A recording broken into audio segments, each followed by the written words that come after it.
You are listening to I Am Refocused Radio with your host, Shamaya Reed. This show is designed to inspire you to live your purpose and regain your focus. And now, here's your host, Shamaya Reed.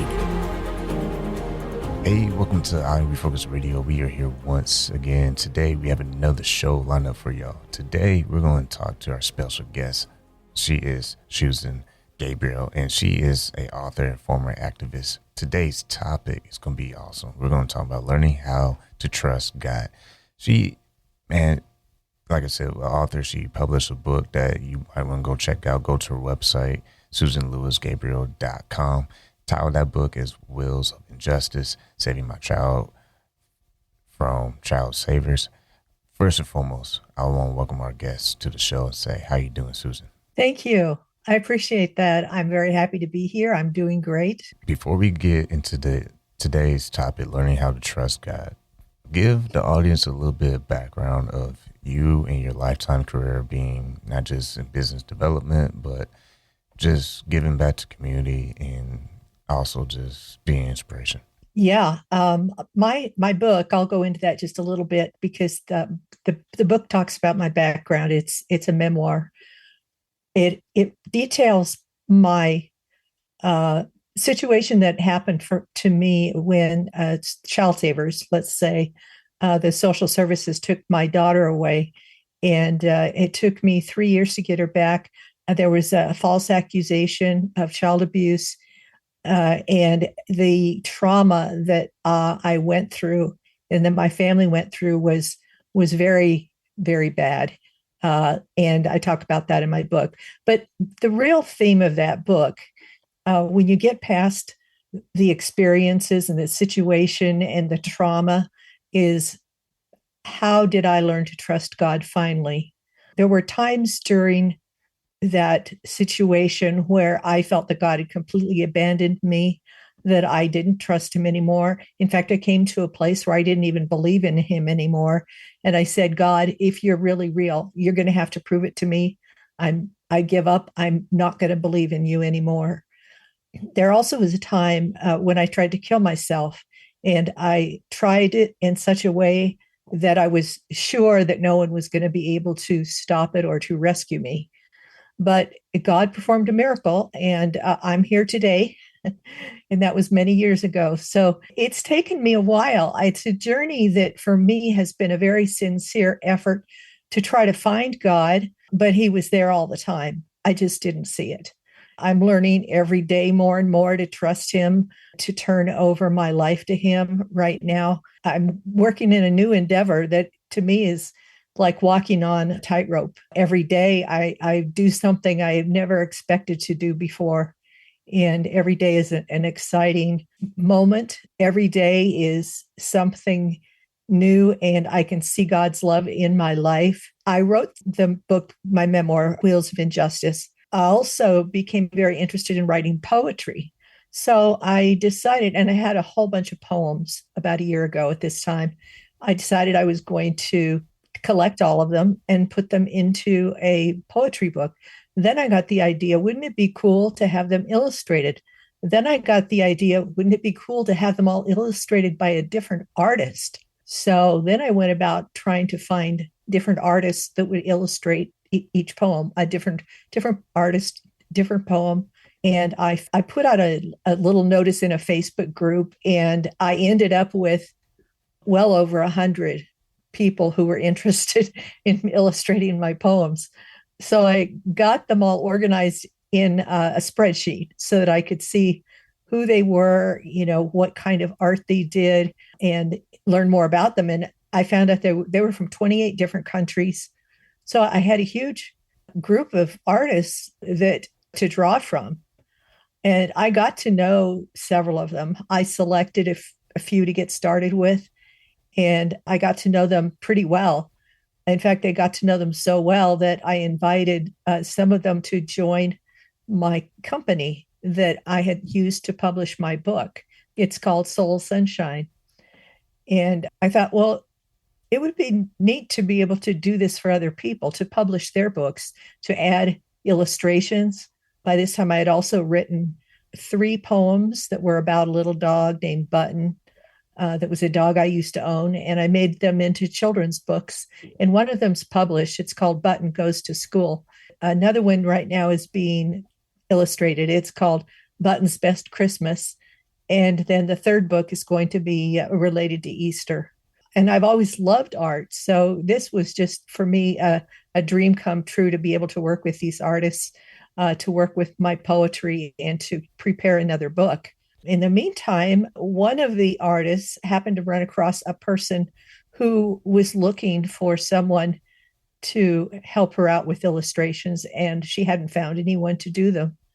So she came to me, and of course, I had this huge database.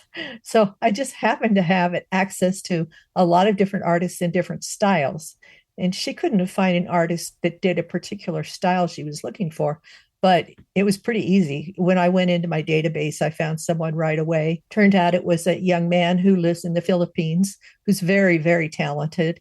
So we got him working on the graphics, and I said, do you need someone to publish your book? And it's a children's book for like middle grade students, and even up to young adult age.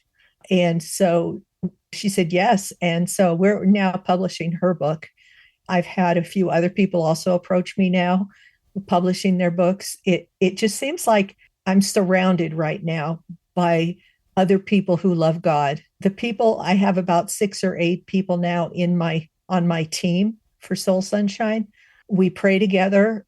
We pray for each other. We support each other. It's a feeling like nothing you can imagine. It's the closest I can think of to heaven. And God brought me to this point where I can now feel what it's going to feel like when we get to heaven. I have glimpses, being supported and supporting other people with love, and learning how to trust God and just let go. He's bringing clients to us. I'm also trying to do a little advertising, but they're not really coming through the advertising. They just seem to show up. So it's funny that God just seems to be bringing people to me. In fact, I was on a podcast interview a couple of weeks ago, and after it was over, the podcast host said, "I want to be on your team." So it's been a really interesting experience, and I wake up every day excited about what's going to happen, and I would encourage anyone listening to be open to God, to be open to going in new directions, whatever direction he seems to be leading you in, even if it seems scary and it's something you've never done before.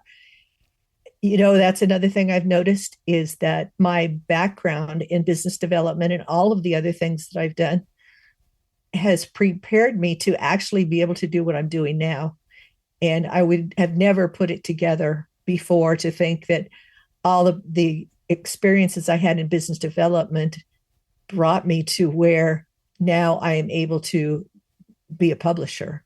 You listen to I'm Refocused Radio, talking to our guest today, Susan Gabriel. And when you talk about the story of putting your team together with the business of basically in service of helping authors make their ideas come to life, you touch on the process of building your team, having them come together.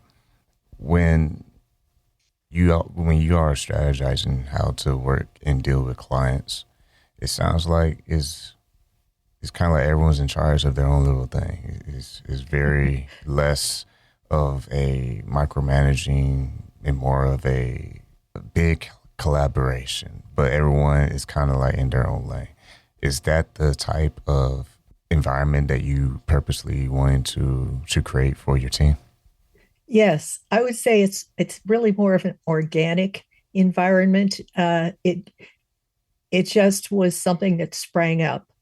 And the interesting thing is now I've got an expert in web design. I've got an expert art consultant. I've got an excellent artist. I have an editor. And I also have a second editor who is also does script writing and editing. So they all appeared. They were all positions that I needed. We meet twice a week. One of the meetings is a group chat on Messenger. We just get together and type out chat messages to each other and have conversations that way. We discuss things like new clients, what we're doing with them, how we're if we bring up any problems or issues, to see who else might have some ideas on what we can do. And then the other meeting that we have is a conference call, a video call. So we actually can then see each other and speak to each other that way. But we still communicate with each other daily on chat. And so we're all very, very connected. I mean, there isn't a day that goes by that I don't expect to hear or connect with everybody on the team. And everyone else, they collaborate with each other as well. So, yeah, it's interesting. They probably feel very non-micromanaged because I've been a manager in my life. I was a manager for about 15 years, and I learned how to mentor people rather than manage them, how to help them be successful. And that's my approach to this whole miracle. I call it a miracle. It's a miracle company that God put together. He's the leader. That's great because that takes a lot of load off of me.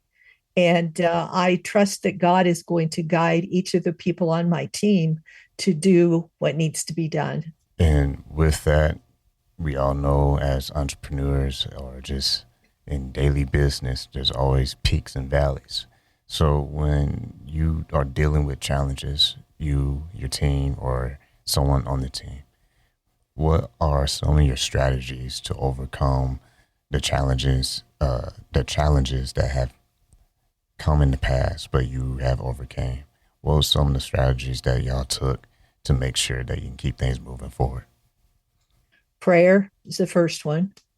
We try to approach every issue, every problem that we have with love. If there's a client that is, maybe feeling pressure or has some concerns, the main thing that we do is to love them. And it's amazing how quickly people will respond to that. I would say our main weapon is love, and it comes, straight from God. We love each other very much, and we, as far as I know, there really aren't any conflicts within the group with each other. I believe there aren't, and if there are, I believe they work it out. But that I think we have a real advantage here over companies that are not oriented with God as the head of the company, because we have clear marching orders. We know what our job is. Our job is to promote Jesus by operating in a loving environment, helping people to feel that love and to understand that they're going to be accepted by us, and that we're going to do the best we can to see their book come to life and to make it the best quality book it can possibly be. And then we have a good time doing that. And when you look at everything that you've been able to accomplish with your brand, and you look at all the opportunities that you're able to just offer, not just to your team, but to your new clients, I mean, what inspires you the most, seeing where you had to start and then looking at where you are today? My team inspires me the most. They all are extremely talented. I'm amazed at how good they are at what they do. And they inspire me to continue. And a lot of what I do is for them. And yes, we do work with clients, and we want to do the best we can for the clients, but they in turn will inspire the clients too, because they're just an amazing group of inspirational people. Once again, listen to On Focus Radio, talking to our guest today, Susan Gabriel. You can go to her website. Her website is easy to remember. It's SusanLouiseGabriel.com. And your book, Wills of Injustice, I know we kind of brushed over that, but what are some ways that part of your life experience helped position you to be a leader and like you would say early in this episode, just leading with compassion and love? Yeah, let me answer that in just a second. But I did also want to mention my publishing company's website is Soul Sunshine, and that's SONSHINE, like the Son of God shining on your soul. So soulsunshine.com is actually the website of my publishing company, in case anyone is interested in that. As far as my past experiences, when we went through the false accusation and tried to overcome the challenges there, we became activists and started a nonprofit organization.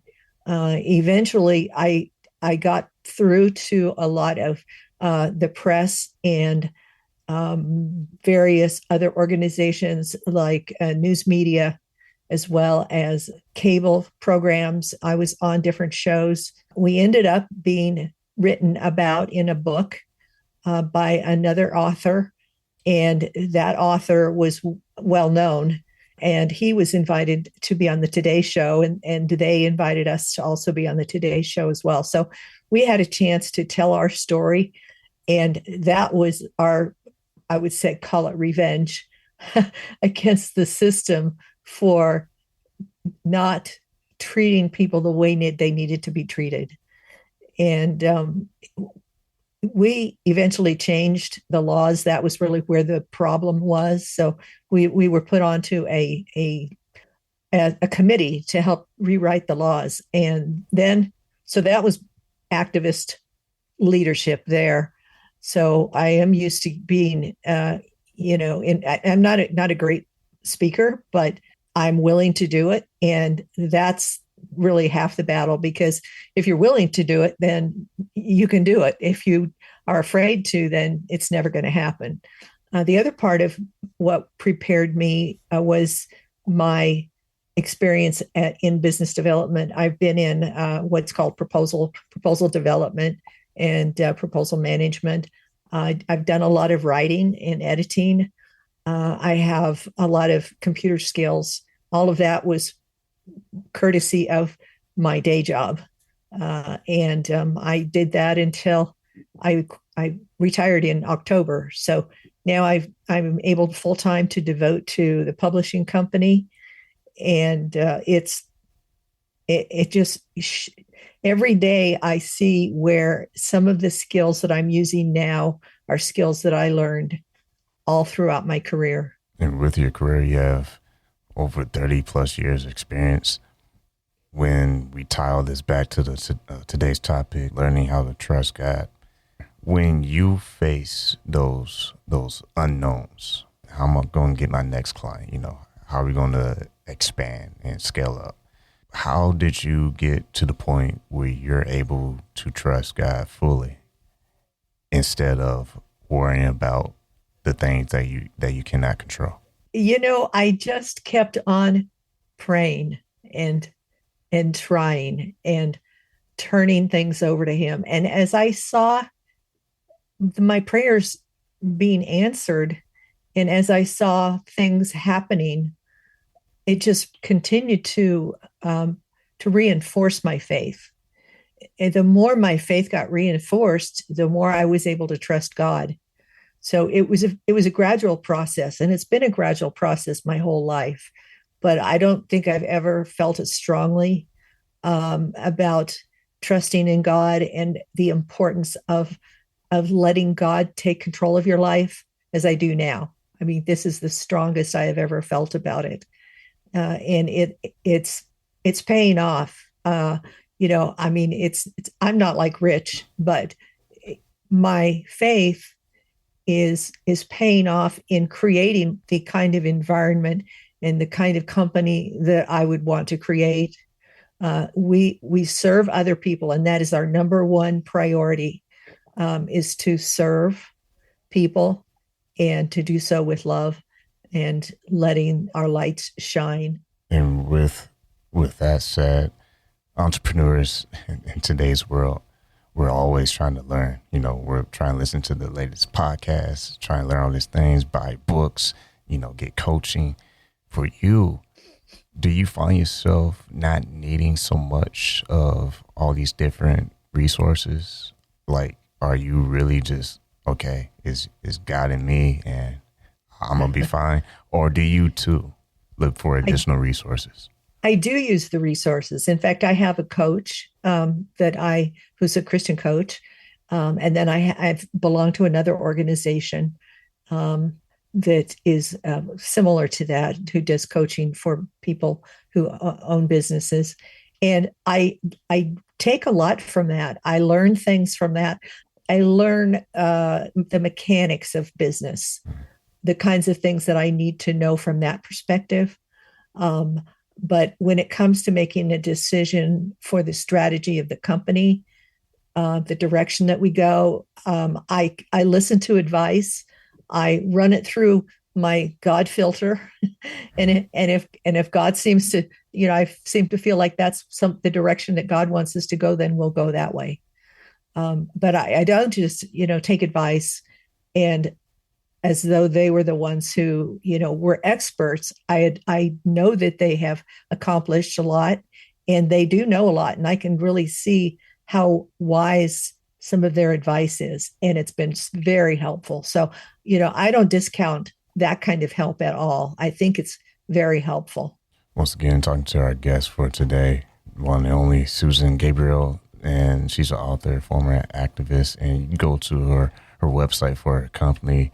I'll give that to you. Is soulsunshine.com, and the other website is susanlouisegabriel.com.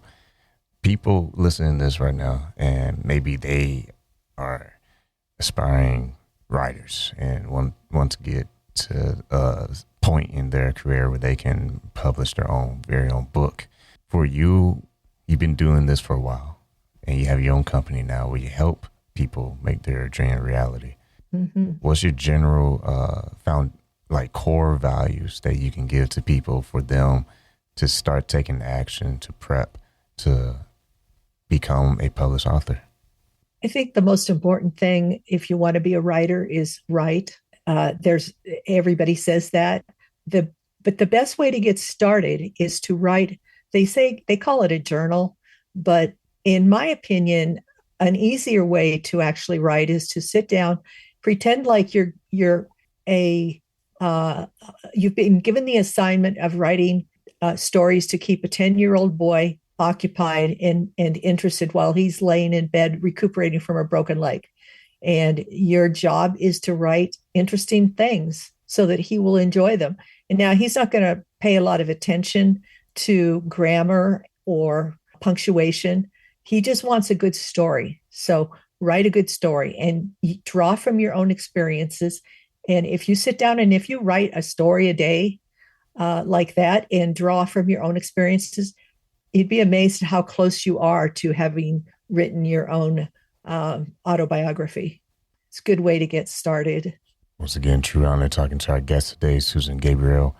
And once again, man, time flies by when you're having fun. Make sure you go to her company's website, soulsunshine.com. That's soulsunshine.com. First and foremost, man, Susan, I want to say thank you for taking time in your schedule talking to our audience today. Thank you. I am so glad that you had me on.